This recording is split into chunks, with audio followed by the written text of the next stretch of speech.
if you were a gambling addict, that's a scary mess. Or drugs. Drugs is a scary mess. Yeah, those are scary ones because people slip away and then they find themselves at OTB and they're fucking betting money they don't have, and they get that rush. Yeah. And when you see people that get that gambler's rush, it's just like a drug addict. Like their eyes gloss over, like they just need that fix. They need that bet. You've seen Uncut Gems, right? Sure. Oh, it's a phenomenal. Does it give you anxiety? Oh yeah. That movie's so good. So nuts. Well, that's when I watched it with my dad. My dad was like, "This is what life was like. Yeah. This is what it was for me." I knew so many people like that in the pool hall. Yeah. That were like that. It's a wild thing to watch because you realize like, oh, it's a drug. You're getting a drug. You're getting this weird anxiety fix. Right. This dopamine fix, whatever it is from gambling. Yeah, and my father, like inadvertently, like, because, you know, my dad loves me, you know, like a phenomenal father, right? They divorced when I was 1. You know, my dad lived on Staten Island, my mom all the way in Queens. If you're not, that's like a 2-hour commute. He didn't have a car. He was taking the ferry and trains and never missed one visitation with me. He was at all my games. But even in the throes of the addiction, like he would take me to the OTB racetrack, and I loved it. He was like, "We're going to watch the horses, Chrissy. You have a yoo-hoo. We'll have fun." But, you know, he would always tell me, you know, you could leave my mother's house, right, where she still lives, and you could go to the right was church, and to the left was the OTB racetrack, but the church was like at a top of a triangle, so you could go either way and get to the church. And my father told me, he'd always be like, you know, when you're going to church with your mother, though, you always go to the right, okay? You don't walk to the left. Never walk past that OTB with your mother to the right, because he knew that the dirtbags who hung out outside there knew me. And so one day we walked that way, and they all started going nuts. They're like, "There he is, Chrissy. Good luck, John. There he is. There he is." And my mother was like, "How do you know those men? How do you know those men, honey?" And I was like, sometimes Dad walks with me past that way. And then she was like, "You tell me right now, is he taking you into that OTB racetrack?" And then I didn't know what the fuck to do. I had that moment like, do I side with my mom or side with my dad? And I remember first time feeling like anxiety. But one thing about, I just kind of always sided with my dad. So I was like, no, I've never been in there. I don't know how those guys know me. But then, of course, she found out, and I got in big trouble. But it's what it is. God damn, dude. Man. By the way, I love Austin so much. I really do. I got into the car today. You send a car for me to come here. I appreciate. I get in the car, real nice suit and tie driver, and then he stepped in dog shit as soon as he got into the car. He's walking, and I see him go, "Oh fuck."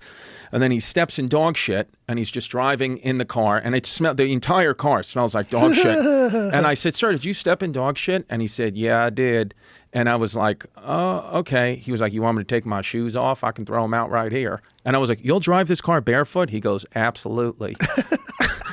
And I was like, "Nah, dude, it's okay." I was like, "You are willing to drive this car barefoot?" He goes, "You're my customer. I'll drive barefoot for you." And I was like, "Dude, I fucking love it." And then he's waiting for me here. And I was like, "What are you going to do, man?" He was like, "I'm going to find a paper towel and I'm going to wipe down these shoes. You better believe it ain't going to smell like shit in here when you come back." I was like, "Good for you, dude. Thank you." But full dog shit. Yeah. Good people out here. They're good people out here. Have you met? Yeah, I mean, there's nut jobs everywhere, though, right? Oh, sure. Yeah. Yeah. There's lots of crazy people here. Yeah. There's crazy people whenever you have a large population. There's 2 million people in this area. Mm-hmm. But that's not that much. No. That's what's good about it. It's like people aren't a burden. Yes, because you have the space. Yeah. If you live in New York City, if you live in L.A., people become a burden because there's so many of them, you don't appreciate them. See, the thing with New York, I agree. And New York now, it never felt that way. My whole life there. But recently, New York has become a place, still great, still my home city, but the problems that you would always hear about, people would say, "Oh, it's conspiracy," or you're watching that shit on the news. Now you're actually seeing it. Okay, so for 39 years, I never had not one altercation on the subway or in the streets with any kind of mentally unwell person in New York. There's a lot of crazy people, but they're not really fucking with you. Mm-hmm. 3 times in the past year, I've been physically assaulted or had to defend myself against a mentally deranged homeless person. One time I was walking in the Comedy Cellar, some guy came at me and like just put his elbow in my chest, and I had to push him, and he fell over a pile of garbage. I just had to push him as hard as I can, where I'm like, I never dealt with that. And now you're starting to hear people who like would always kind of, you know, never, ever, ever even think about like voting any other way, but the traditional New York way, are like, I have to now vote another way because it's not safe for me anymore. Right. There's crime, and the cops, I feel bad, man. The cops, if I was a lot of my friends are NYPD. They're like, dude, we wanna fucking police. We can't. I can't do anything. My boy was telling me a story. He's like, we were outside the projects, right? He goes, and we see this drug dealer selling drugs, right? We see him. He's selling drugs, and we know he's right there selling drugs. We arrest him. Out. Right away. Out. He goes, then we saw him selling drugs to what we looked like a 10-year-old kid. So we arrest him. We arrest this kid. We were seeing a child walk with a bag of drugs. Arrest him, back out. He goes, so what do you want me to fucking do then? Right. I can't keep doing this. Why do you think they're doing that? Living in New York City, why do you think they're letting people out like right away? There's no cash bail, right? Right. I was told that's by my police friends. I was told that's what it is. It's that law is the big thing. It's like this bail law to get out. He said, which doesn't help anyone because why was it made? I don't know. I honestly don't know. It's not well received though. Nobody really. You're gonna in New York now. Even the people who are wearing like 40 masks during COVID are like, I don't want my city's like being destroyed now. So now I don't know if that changes in an election. If people will vote I don't know.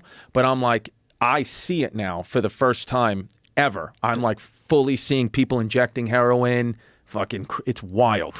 Even my father, who's like, I grew up in New York, you know, my father's like, I remember New York in the 70s and 80s, which was like nuts. Like, you know, he was like, you would get assaulted. Everybody had AIDS. He was like, you know, this is scarier in New York. I'm more scared of this New York.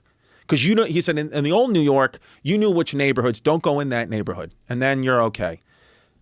But this New York, I don't know where that shit's coming from. It's going to pop out of anywhere at any time. And you'll have people that will hear this and be like, you're exaggerating. It's not true. I'm telling you, it's true. They just haven't run into it yet. I'm telling you, dude, it's true. And when you are friends with the police, you know the cops, it's true.